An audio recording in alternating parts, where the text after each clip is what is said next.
a few kind words for castration. Matthew chapter 5, verses 27 through 30. Jesus said, "You have heard that it was said, 'You shall not commit adultery.' But I say to you that everyone who looks at a woman with lustful intent has already committed adultery with her in his heart. If your right eye causes you to sin, tear it out and throw it away. For it is better that you lose one of your members than that your whole body be thrown into hell. And if your right hand causes you to sin, cut it off and throw it away. For it is better that you lose one of your members than that your whole body go into hell." Wouldn't you hate it if history remembered you as the early church father who cut off his testicles? Such is the distinction of Origen Adamantius, which ironically means man of steel, who lived from 185 to 254 A.D. in Alexandria, and later Caesarea, where as an adult he served as bishop. The writer Eusebius tells us that in order to teach catechism to young girls, and to avoid the temptation to lust, the young Origen castrated himself.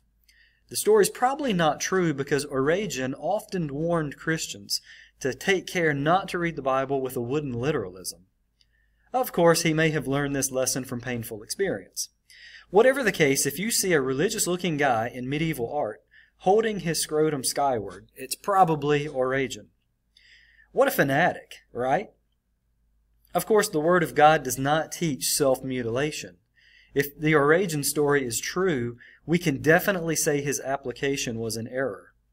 But the principle of the legend lands squarely on the mark of Jesus' teaching from the Sermon on the Mount.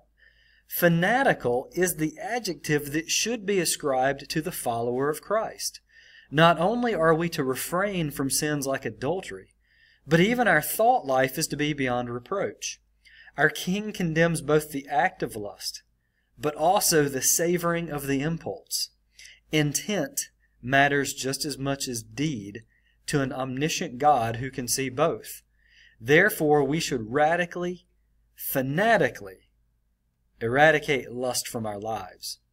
Remember that our King is holy. He is utterly pure. He is righteous.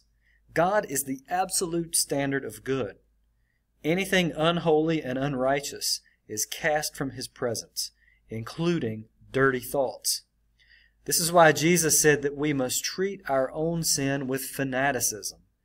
Tearing out your right eye and cutting off your right hand are obviously hyperbole about the seriousness of sins like lust. The right eye and the right hand symbolize the things we depend on the most. Jesus' point is that we should fanatically eradicate the triggers to sin, even if they are near and dear to us, even if they bring us great delight, even if we depend on them as much as our right hand and our right eye. We do not glorify our King by asking, "How close can I get to this prohibition before it's actually a sin?" Instead, we form our decisions by first asking, "How can I make my holy and righteous King look as good as He really is?" This involves no self-mutilation, but it will require the fanatical amputation of dreams, desires, pleasures, habits, and sometimes even relationships.